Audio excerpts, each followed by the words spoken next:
y por ende accede más rápido al sistema nervioso central. ¿Okay?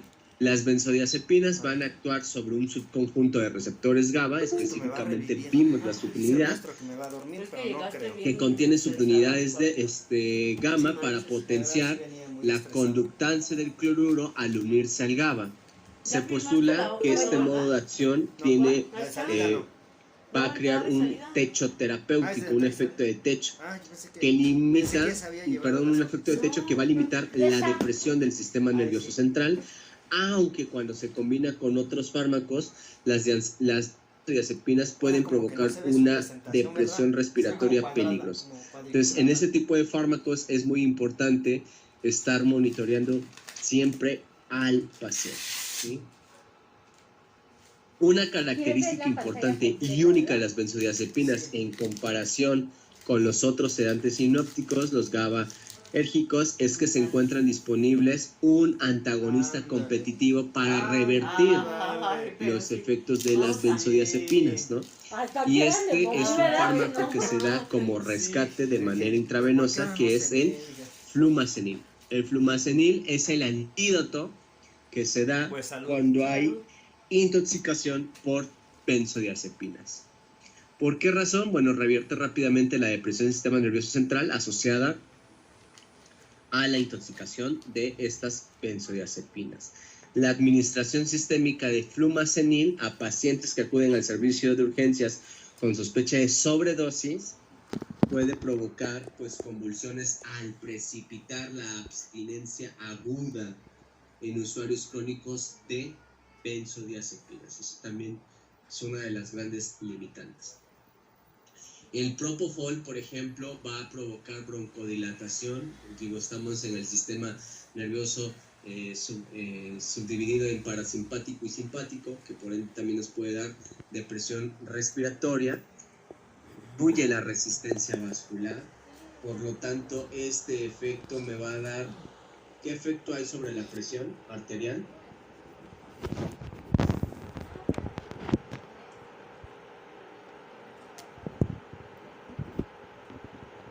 Aumento. Disminuye la resistencia vascular, por ende los pacientes se van a hipotensar. ¿Okay? Hipotensan. Exactamente. Aquí sí tenemos como característica dolor en el sitio de inyección y puede ocurrir una depresión a nivel miocárdico, ¿sí? Tiene efectos anticonvulsivantes, antieméticos y también hay algo muy característico con dosis, sobre todo con dosis altas y prolongadas, que aquí era lo que me preguntaban. Dosis prolongadas y altas. Que puede originar rhabdomiolisis, que viene relacionado con el síndrome del propofol, que ahorita vamos a ver qué características. Y también las inyecciones prolongadas me van a provocar hipertrigliceridemia, ¿okay? Porque viene uno de los componentes derivados de la lecitina, ¿sí? Y por eso decimos que son derivados de los componentes del huevo.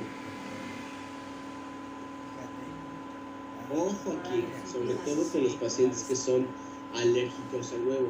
Aquí hay que asegurarnos de que el paciente no sea en realidad alérgico a la lecitina, porque si es alérgico al huevo puede ser a cualquiera de los componentes que traen, ¿no? Pero si es lecitina, no, pues interconsulta con San Pedro, que pues el propofol tiene en su composición lo que viene siendo lecitina.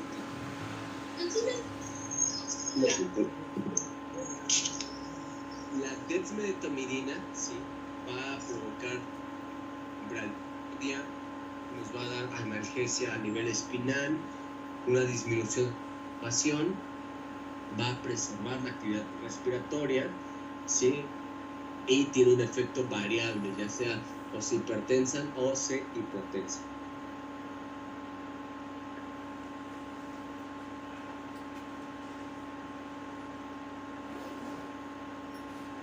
Aquí, Los opiáceos, por ejemplo, eso es algo que quería.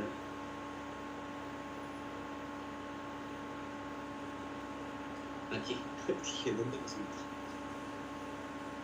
Los opiáceos van a tener ciertas características físico-químicas y también vean parámetros farmacocinéticos. Tú, Uridal, el químico, todo el curso con los parámetros farmacocinéticos, como si las fuéramos a ocupar. Pues, ¿qué creen? Pues sí, porque aquí uno es el pKa. ¿Cuánto le debo, jefe?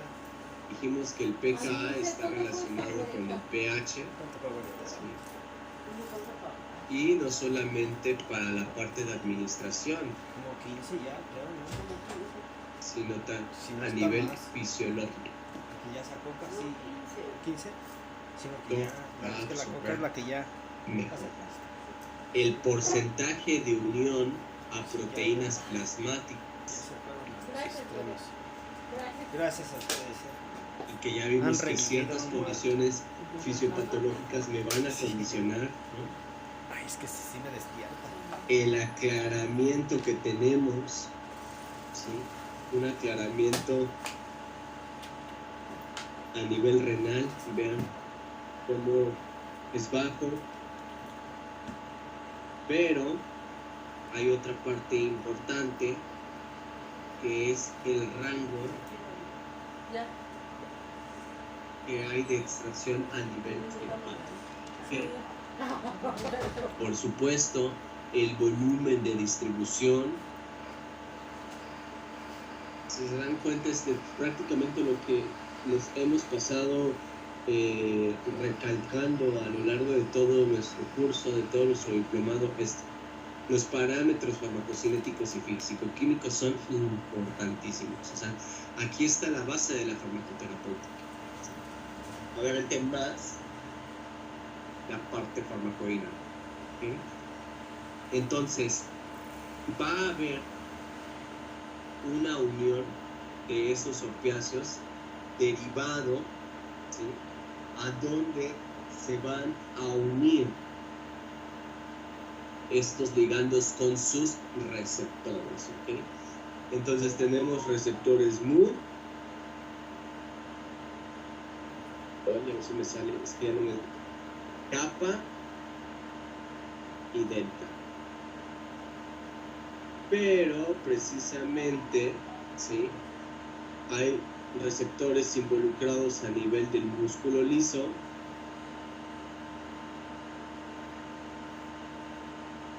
a nivel respiratorio,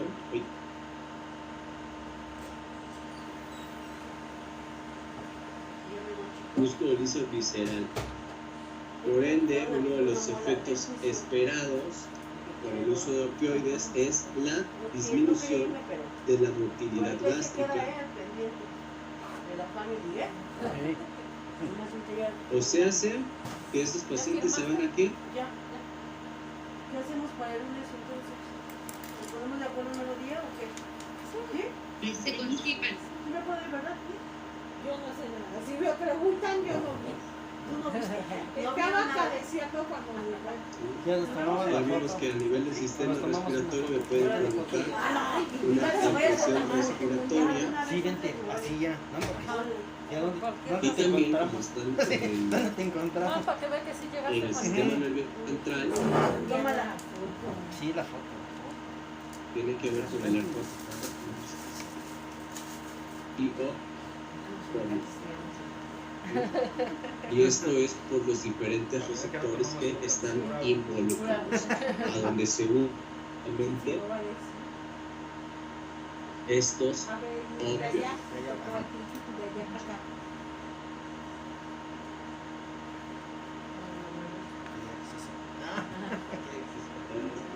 Hay diferentes protocolos, vean por ejemplo estos, ¿sí? En los cuales podemos combinar diferentes agentes sedantes más opiáceos. Efectivamente podemos utilizar aire, que vean en la parte de las comidas, Sí, comida, denme más bolos de fentanilo, etcétera, etcétera, etcétera. Entonces aquí usa mucho en la parte de sedación, ¿ok? Y esto es de acuerdo a los objetivos terapéuticos. Esto es, por ejemplo, para posoperados en cirugía cardiovascular, aquellos IT que no tengan, dice, intubación traqueal, o los que sí tengan intubación traqueal, ¿ok? ¿Qué pasa con las drogas de uso recreativo como marihuana, éxtasis, cocaína, heroína, tabaco, crack? Digo, hay fulanos que hasta harina inhalan, ¿no? Pero, pues bueno, eso no hablaremos hoy. En Estados Unidos, yo creo que aquí en México también, pero bueno, aquí nos usamos de la vista gorda, les digo. El problema de Estados Unidos es el fentanilo, ¿sí? El tráfico de fentanilo o como uso de droga recreativa, pues Sí. se ha incrementado Sí, el fentanilo, en sí. los últimos años. ¿Cómo podemos clasificar a los pacientes con dependencia o adicción? Bueno, los podemos clasificar dependiendo de los efectos psicopatológicos a nivel del sistema nervioso central, ¿sí? Como depresores, alcohol, barbitúricos, señalantes, como es el caso de las drogas que se consideran drogas psicoelépticas o estimulantes, como los psicoanalépticos, como la cocaína, anfetaminas, y marihuana, y los alucinógenos. Conocida la categoría de los psicodislépticos, peyote, LSD. Y bueno, se establece como sustancias capaces de producir dependencia la nicotina del tabaco, el alcohol, la cafeína. Yo creo que yo soy adicto al café. Fármacos sedantes, sinópticos o ansiolíticos, opiáceos, cocaína, cannabis e excitantes. Vean bien los sitios de acción de las diferentes psicotrópicas. Los alucinógenos van a actuar sobre los receptores adrenérgicos, nicotínicos y muscarínicos, ¿sí? Las anfetaminas, por ejemplo, y cocaínas van a actuar sobre los recaptadores de dopamina, noradrenalina y serotonina. Esto es a nivel de los neuronas postganglionar, ¿okay? El alcohol va a actuar sobre los receptores MDA, los alfa-GABA y a nivel de los receptores de serotonina. Los barbitúricos y benzodiazepinas sobre los receptores GABA. Cannabis se van a ir sobre los receptores del sistema endocannabinoide. La cafeína, pues bueno, va a ir exclusivamente al receptor. Las metanfetaminas sobre los recaptadores de serotonina. La nicotina sobre los receptores nicotínicos y los opiáceos durante todo el sistema opioide. Precisamente van a impactar, les encargo sus micrófonos, por favor, a nivel de la Los compañeros, no escuchamos. se van a ir a nivel de la neurotransmisión, específicamente afectando a esta transmisión por los diferentes neurotransmisores. Los pacientes con uso crónico de drogas o farmacodependientes se presenta inducción enzimática, es decir, un metabolismo acelerado, por lo que la dosis de anestésicos deben incrementarse para alcanzar el efecto deseado. ¿Okay? Por ejemplo, la dosis de barbitúricos, benzodiazepinas y opioides se incrementarán hasta un 25%. La pregunta aquí es, ¿por qué? ¿Por qué hay que incrementar en este tipo de pacientes esto?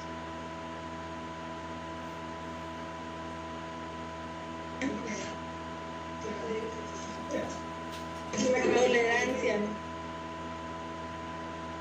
Exactamente, ¿sí? Hay una tolerancia cruzada con ciertas drogas debido a la ocupación de los mismos receptores donde estos van a actuar, ¿okay? Entonces, en ese tipo de pacientes o incrementas la dosis o bien buscas la manera de abordarlo desde otro tipo de receptor. ¿Okay? El síndrome de abstinencia, por ejemplo, se manifiesta en las benzodiazepinas como agitación, delirio, convulsiones, alucinaciones, insomnio, temblor, fiebre, náuseas, vómitos, hiperactividad simpática como taquicardia, hipertensión, taquiapnea. El propofol, vean, confusión, temblor, alucinaciones, convulsiones tónico-clónicas, taquiapnea, fiebre. Los opioides, irritabilidad, temblor, hipertonicidad, vómitos, diarrea, hipertensión arterial, taquicardia, diaforesis, fiebre. El alcohol, pues bueno, una cruda, ¿no? Ya. Una cruda intensa, les digo. Y los estimulantes como disforia con sueño, cambios en el apetito, alteraciones motoras, síntomas depresivas y ansiedad. ¿Cuáles son los factores de riesgo asociados al uso de estas drogas? Bueno, dosis elevadas de benzodiazepinas, opioides, propofol, infusión durante más de 3 días. Entonces, estos pacientes van a poder experimentar el síndrome de abstinencia, ¿sí? Suspensión brusca de los fármacos, combinación de medicamentos, administración de barbitúricos, ¿sí? Y bueno, delirio y el déficit cognitivo persistente, pues recordar que los eventos se debe a no recordar eventos ocurridos durante la estancia en la unidad de cuidados intensivos, y bueno, también parece estar asociado a la disfunción cognitiva que persiste al menos un año luego de la estancia hospitalaria.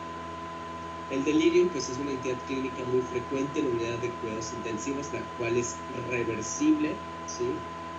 Y bueno, normalmente, ¿qué utilizamos para el manejo del delirio?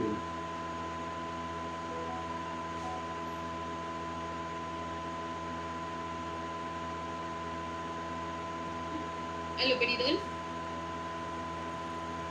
El aloperidol, exactamente. Dentro de las indicaciones terapéuticas, ¿sí?, están para el manejo de la agitación, la ansiedad, el delirio, la esquizofrenia, como premedicación anestésica, ¿sí?, también como agente antiemético, y esto derivado de vómitos de origen central o periférico post radioterapéuticos. Químico, Factores de riesgo. ¿Sí? los compañeros preguntan referente al aloperidol, que en la práctica, al momento de administrar el aloperidol a los pacientes con esa situación, como que les potencializa pues las características que tienen en ese momento. Sí. Eso Se lo, ponen más De inquietos, hecho, ¿no? hacia allá voy con como que se exacerban con más esto del los síntomas. uso de aloperidol. Ahorita les voy a comentar una que hay que monitorear en cuestión de seguridad. Ahorita aterrizamos algo. ¿Okay? ¿Cuáles son esos factores de riesgo relacionados con la aparición del delirio? Bueno, hay factores predisponentes y hay factores precipitantes. ¿Vale? Dentro de los factores predisponentes,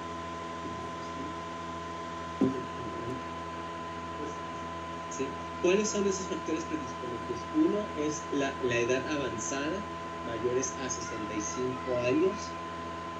En los hombres es más común, ¿sí?,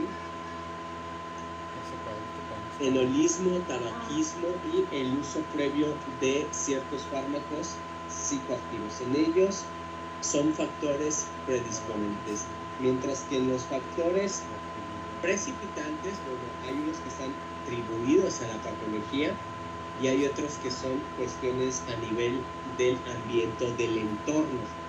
Entonces, ambientales, pues la ausencia diaria de la luz, la fragmentación del sueño, la contención física, la instrumentalización y, bueno, atribuirles a la patología la sepsis, la insuficiencia respiratoria, de acuerdo a los esfuerzos de gravedad, pues los que están de Apache 2 hacia arriba, uso de medicación con fármacos psicoactivos, ¿sí? Entonces, alteraciones del medio interno que tengan dolor, ¿sí? Y bueno, la necesidad de el apoyo ventilatorio mecánico. Bueno, les decía, quería tocar algo con haloperidol. El haloperidol hay que tener cuidado, ¿sí? Con la parte, hay ciertos, esto va relacionado al mecanismo de acción, ¿ok? De las reacciones más comunes, bueno, no comunes, esperadas, ¿sí? O frecuentes, mejor dicho, frecuentes, son las reacciones extrapiramidales. ¿Qué son los síntomas extrapiramidales? Bueno, los síntomas extrapiramidales son una serie de síntomas que se van a manifestar alterando la motricidad, ¿sí? No siempre se manifiestan todos a la vez, depende de pues, la variabilidad individual, pero estos efectos están relacionados con la disminución, porque es parte del mecanismo de acción, de la transmisión dopaminérgica causada por el bloqueo de los receptores D2 centrales, los cuales estos están involucrados en funciones motoras, con lo cual pues se va a alterar la motricidad, ¿sí? En general se piensa que se debe a una hipersensibilidad del receptor dopaminérgico postsináptico. Por eso es que se exacerban ese tipo de síntomas, ¿no? En estas indicaciones que les había dado. Entonces, su frecuencia y severidad están relacionados, una, con la dosis, ¿sí? Esos son síntomas que son dosis dependiente, y básicamente en algo que debemos de hacer énfasis, ¿sí? Es que hay involucrado también aquí la velocidad de infusión. Si ustedes le pasan en bolo el haloperidol, va a suceder exactamente como les pasa con la metoclopramida, ¿sí?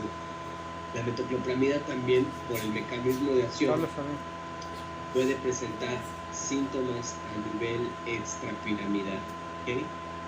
Entonces, esto es algo esperado, derivado a esta hipersensibilidad en ese tipo de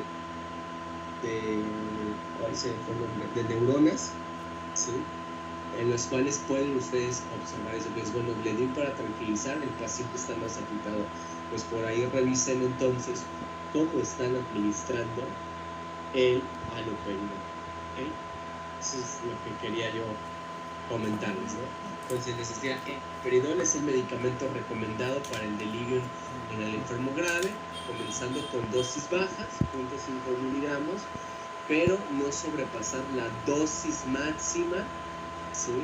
De 5 miligramos por día, con intervalos que van de los 30 minutos, de los 20 a 30 minutos, ¿okay? Hay pacientes que en realidad no toleran, les va muy feo con los síntomas piramidales, entonces podemos utilizar otra alternativa, como es el caso de los antipsicóticos atípicos, olanzapina, risperidona, quetiapina, que se recomiendan como una alternativa, ¿no?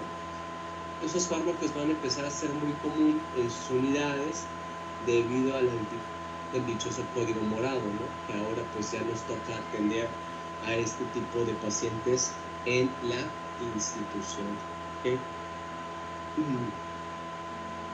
Vean, a eso es a lo que me refiero, a una hipersensibilidad con los receptores dopaminérgicos, y que bueno, en la parte de la transducción de la señal pues van a desencadenar este tipo de síntomas. ¿Dudas, preguntas hasta aquí? Sí, llegué. Pues sí.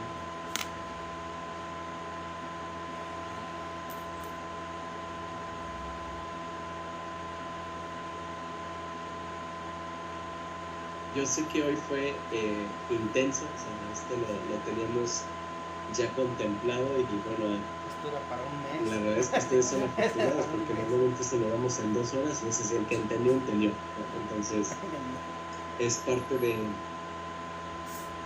temario que tenemos contemplados. Ya la última clase nos vamos a enfocar a ver algo de cronofarmacología para aterrizar un poquito algunas cosas. Y pues bueno, esta parte que es importantísima, que es el pilar en la parte de administración. Dígame. Oiga, profe, ahorita sí mencionó algo sobre el código morado. ¿Cuándo es que se implementa, perdón? Pues mire, nosotros aquí ya nos han llegado. No sé si A nosotros ya nos llegaban desde antes, pero no se llamaba así. Exactamente.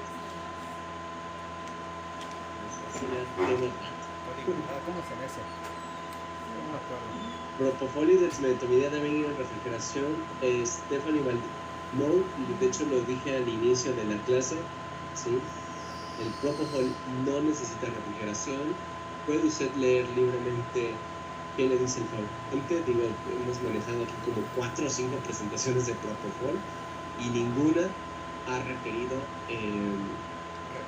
refrigeración. Anteriormente, unos 15 años más o menos, note que el EDTA se agrega para inhibir el crecimiento microbiológico, ¿no? Pero les digo que a veces en esto de los usos y costumbres, como decimos, es que digo, yo no, pues los huevos no, bueno, al menos donde haga mucho calor, ¿no? Pues en refrigeración, pues no. O sea, eso es algo que de ahí viene usos y costumbres, ¿no? El propofol. Pero no, ni el propo ni la dexmedetomidina. Buenas tardes. Sí. Oiga, yo tengo una duda en relación a, por ejemplo, si estoy aplicando midazolam, fentanilo, propofol, por ejemplo, ¿puedo aplicarlo en vía intravenosa, periférica, corta, o estoy mal? La osmolaridad no es tan alta para poder, aquí habría que ver cuánto nos da la osmolaridad de cada de este conjunto de medicamentos. Recuerden que por vía central van hasta 1500 miliosmol y por periférica hasta 900 miliosmol. ¿Okay? Obviamente hay pacientes que ya durante todo el proceso, pues las venas están muy lastimadas y se opta por la vía central, a la comodidad, ¿no? Porque de repente que ya se infiltró, ya causó flebitis, porque bueno, ese tipo de medicamentos, por eso les decía allí, ¿no? Dolor en el sitio de inyección, ¿sí? Derivado a esto del pH, por el pH. Entonces, sí puede estar en vía periférica, pero hay que ver osmolaridad. Si la osmolaridad supera los 900 miliosmol, esto ya no amerita vía periférica, necesitamos una vía central. Y otra pregunta, bueno, en relación al Vicarsol, por ejemplo, si el paciente, en un paciente pediátrico recién nacido, que tiene soluciones calculadas, glucosa 10, KPL, sulfato, sulfato, pero pues está grave y le indican una infusión de Vicarsol, que esa me la indican diluida en agua inyectable. ¿Puedo yo combinarla? O sea, pasar la solución base y pasar mi carga. El Vicarcet pues es bicarbonato de sodio, siempre y cuando no se mezcle con medicamentos. Ojo aquí, porque hay ciertos medicamentos que es bien impactar el pH. El bicarbonato de sodio realmente es un anfodolito, ¿no? Es que va a tener un comportamiento tanto ácido como básico, pero sí tiene un impacto en el pH. Entonces, con soluciones base, ¿sí? Con soluciones electrolíticas no hay problema. Los problemas comienzan a ser cuando ya tenemos combinaciones, ¿sí? Como con otros medicamentos. Allí sí van a existir incompatibilidades. Adelante. Porque este paciente, por ejemplo, también tenía vancomicina, tenía ceftriaxona, y pues ahora sí que está administrarla así no podía, pues, entonces tuve que suspenderla para poder pasar sus medicamentos y otra también no sé, bueno, si este paciente tenía catéter umbilical, si está bien aplicarla ahí porque pues igual son varios medicamentos o por ejemplo canalizar vía periférica y administrar ahí, no sé, la solución base. ¿Se quedan los dos? ¿Puedo combinarlo o puede Sí. pasar en el catéter que yo tengo? A mí lo que me llama aquí la atención es en el umbilical. ¿Por qué terminó en el umbilical? No, lo que es que este recién nacido ingresó por hipoglucemia, era macrosómico, entonces le pusieron a oncologismos, pero